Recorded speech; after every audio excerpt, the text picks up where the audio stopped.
Oh my god. Okay.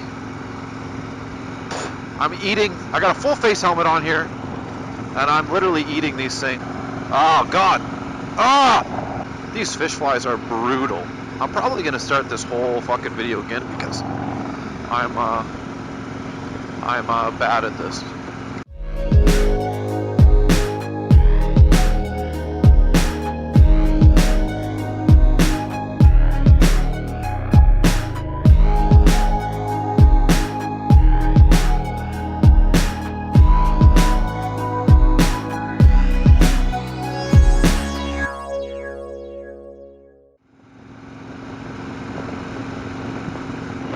Alright, what's going on, everybody? It has been a while since you guys have seen a video like this. My bike's changed a lot. Obviously, it's still the same lowrider, but I've done a lot of work to it.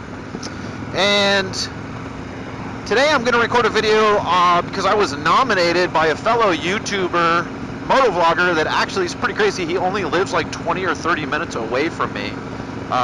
So pretty cool that he found me online, and I've been following his channel for quite a while. So he nominated for this thing called the 3R Challenge, and it's basically the 3 reasons why you ride the motorcycle that you ride. So go check his channel out. It's BZRK 519, BZRK 519. If I figure out how, I'm going to put his information somewhere on the screen so that you could see it and maybe click on it. I don't really know what I'm doing when it comes to editing and that kind of stuff. So if I don't figure that out, it'll be in the description below. Cool guy. Like I said, he lives really close to me. He rides a pretty badass Harley Davidson Sportster Nightster, which I was looking at those back in the day. Really cool bikes. So yeah, go check his channel out. Thanks for nominating me, because this is actually a video that I've been wanting to do for a while, so it was nice to get the extra motivation to get the mic back in the camera and record it. So, first things first, I am riding a 2014 Harley Davidson Dyna lowrider, and I came from a Sportster. I had a Sportster, but I needed a bigger frame. So I'm going to say that the first reason I ride the bike that I ride is because this frame, this platform, just suits me as a rider a little bit better than, say, a Sportster would, or let's say a Bagger would. I'm kind of like right in the middle, you know. This is a good platform for, you throw a fairing on it, so you can haul ass for long distances without too much wind fatigue. You know, I put the T-bars on it because I started to ride it a little bit more aggressively. I put some upgraded suspension in the front end for that too. So I mean, it can kind of do a little bit of both. And you know, I wouldn't say it excels at either one thing, you know, great, but it kind of is a little bit of a jack of all trades motorcycle. So, yeah, I mean, I can take this thing on longer rides, but I can still be comfortable blasting it, you know, through the town and really kind of carving some corners up on it as well. And, you know, I got a lot of heat on my Sportster 72 video on why you shouldn't buy one and all this. And, you know, you can take a Sportster and you can ride it across the country. That's fine. Just like you can take a Bagger and you can leave it in your garage, shine it up every day, and then, you know, just ride it down the street, you know, once a month or once every 2 months to the local Tim Hortons here in Canada and show it off to your buddies. It doesn't matter. You can do whatever you want with the bike, but, you know, you can't, you know, I think we can all agree that a Bagger is built for one purpose and a small stripped down Sportster like a Sportster 72 is built for another purpose. Doesn't mean you have to stick to those, but it's just how it's built. And I find the Dyna to be a really great middle ground, obviously, pretty straightforward.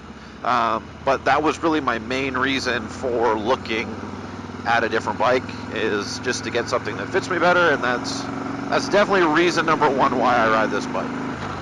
I can haul long miles on it in a day, and I can also have some fun on it. Okay, reason number 2, I ride the motorcycle that I ride. That's going to be kind of a style and function, style and performance. I don't know. I mean, I was kind of set on a Dyna for whatever reason, and the lowrider was just the one that kind of jumped out to me. I mean, from the factory, they look pretty shit in my opinion. But I had, you know, some plans for it, and I knew it could be a great bike. But, you know, there's a lot of street bobs out there. There's a lot of fat bobs. There's a bunch of different Dynas. But this one here jumps out at me because of the throwback paint on the tank. It's a throwback to, like, I think it was 1977 when the first lowrider came out. And so I really like that. And then it's also got some performance stuff that some of the other Dynas don't have. It's got dual disc front brakes up front there, and it has a analog speedo and tack, whereas most of them just have a speedo. So I like that, even though I can never see them because I wear a full face helmet, and I gotta basically look at my crotch if I want to see what my RPM is at. Nonetheless, it's still nice to have, and was definitely a major factor in me deciding to purchase this motorcycle.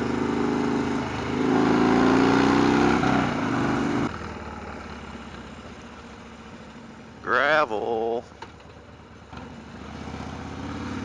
Okay, so I'm trying to come up with the third reason I ride this motorcycle, and I'm honestly have been seriously considering selling it, trading it in, getting rid of it for, I don't know, a couple different reasons within the past couple of days to a week, I guess. So yeah, it's kind of hard to come up with this third reason on, you know, why I ride this bike. I guess maybe because I can't afford another one right now. I don't know. I guess that could be a reason. You know, but at the same time, I don't know what I want because, you know, last year I got the almighty approval from the wife. She said, you know what, if you want to buy a new bike, you can buy a new bike. You know, that's when I had the Mini 8 handlebars on here still, and I didn't like a lot of things about it. And I went to the dealership. I went to the Harley dealership, and I look at all the 2018 Softails, like the Sport Glide and the Fat Bob and the Street Bob and the Lowrider, and it's just like none of them. I didn't want any of them, you know. I mean, yeah, I would have taken probably the new Lowrider, but then before I would have been, you know, happy to actually be seen riding it, it would have to have, like, you know, over $2,000 in work done to it with exhaust intake, a crap load of powder coating, and those awful bars that Harley put on it would have to come off. You know, then they got the Fat Bob, which is, you know, like performance machine, but it's got forward pegs, and they got the Street Bob, which is like almost a perfect motorcycle for customizing and my style, but then they give you a 3.3 gallon tank, and what's the point? You can't go anywhere on it. So yeah, I just didn't really like anything. That's kind of when I decided to put money into this with the handlebars and the fairing, and I did some light upgrades and stuff like that. But you know, I guess it's kind of the grass is always greener on the other side of the fence thing. I'm doing some tuning on the bike right now because I'm getting some engine knock. Seems to happen almost every year when it starts to get warm. I've got to dial timing back more and more, so you know, could have some carbon building up in the heads. It's only got 24,000 kilometers. It's frustrating.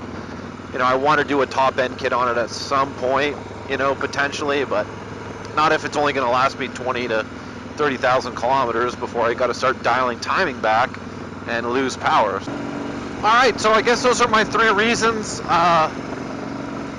why I ride the bike that I ride.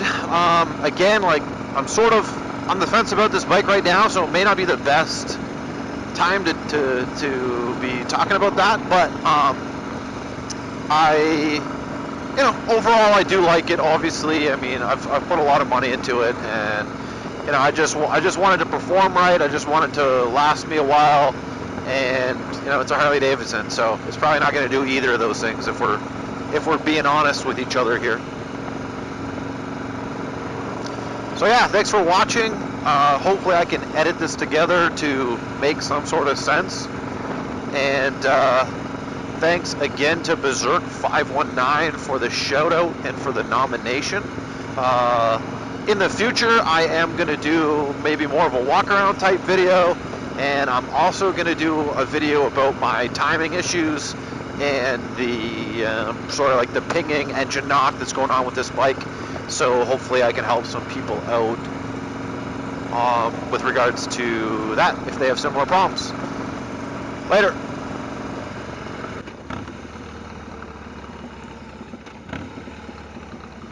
Oh, those downshifts were decent. Oh. Dyna wobble. Let's get some Dyna wobble going.